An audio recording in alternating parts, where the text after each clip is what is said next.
So, as I promised, let's go now into part 2 of our talk.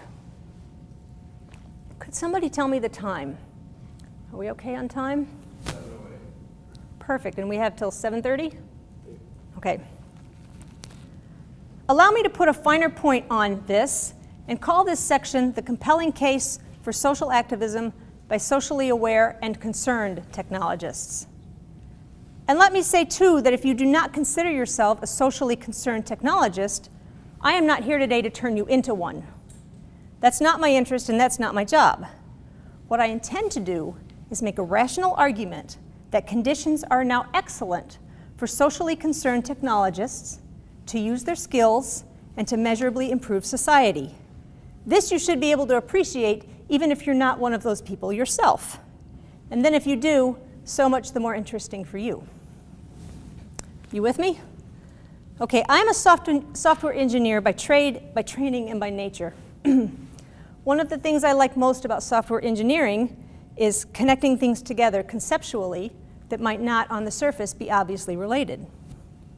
At this point in our talk, we're going to do some conceptual connection. Does anyone know of an individual named Guy Montag? How about a guy named Ray Bradbury? Okay, Ray Bradbury, as you may know, is an author famous for his provocative and often chilling perspectives on society and our human condition. In his book Fahrenheit 451, a character named Guy Montag is thinking about his society, his role in society, and he says, "We need not to be let alone. We need to be really bothered once in a while. How long is it since you were really bothered? About something important, about something real?" Now, I interpret this quote as a call to awareness. Interestingly, it applies an element of choice in the being bothered, which is okay, Montag, fair enough, but let's keep thinking about this. After all, in response to facts like these, in Chicago, since 2008, on average, one youth is killed by a gunshot every 3 days.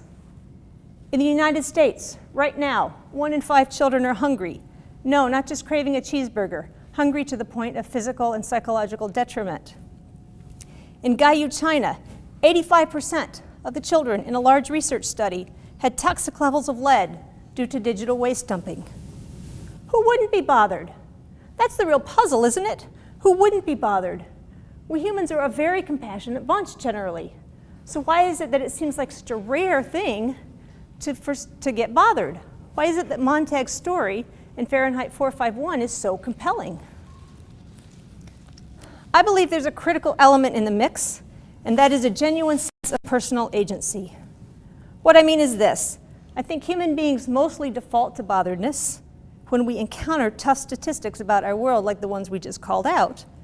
But I think that in the absence of a sense of agency, that is a hope of being able to change things by our actions, over time we shift, individually and collectively, from bothered to numb.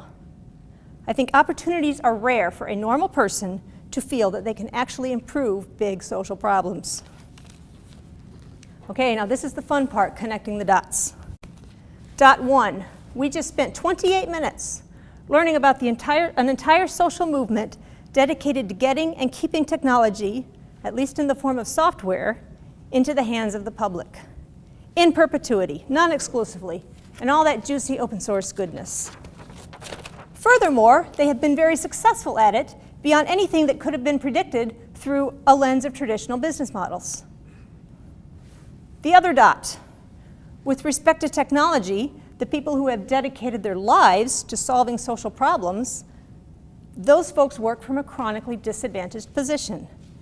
This means that in some cases, the fruit of their labor is less than what is possible with well-suited, sustainable technological tools. So doesn't this sound like a gap that socially concerned technologists could help bridge? Doesn't this sound like a space where we could find some serious personal agency? Doesn't this sound like a grand opportunity to get bothered? This is how it shapes up. There are 3 major resources in the open source movement, which the open source movement has built, and which the software industry profit sector itself well knows about and is leveraging in large numbers to build successful businesses. One, the raw value of the software artifacts that are sitting there waiting to be consumed are enormous. Two, the strength and the ability of the community and culture, even more so. And three, we now have a depth of history capable of yielding a winning strategy to those who would study it carefully. On the first, it's very difficult to attempt to quantify the value of the open source software artifacts that are in existence. However, what I can say is that, just for example, if we look at a case study, collaboration tools are something that the mission-driven nonprofit sector desperately needs. Good, cohesive, well-integrated collaboration tools. Open source has seriously got this. You want telecommunications, you need databases, you need distributed types of applications, messaging, web conferencing, and those are just a few. Any type of communications thing you could want is out there to be had in the open source ecosystem. Number two, do you need community engagement? Open source has seriously got that too. This is even more tantalizing than the value of the artifacts themselves.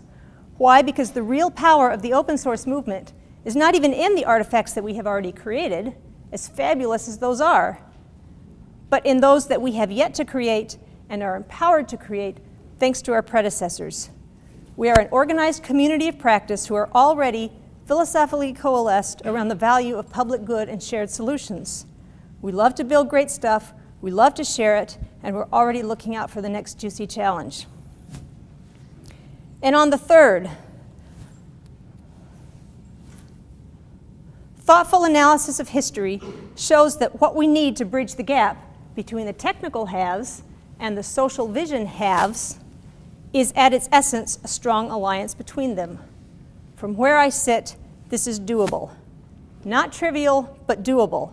By alliance, I mean not only the will to do great things together, but also the proper software disciplines and project lifecycle support to scaffold the endeavor. Golly, that is so possible with just a little trial and error.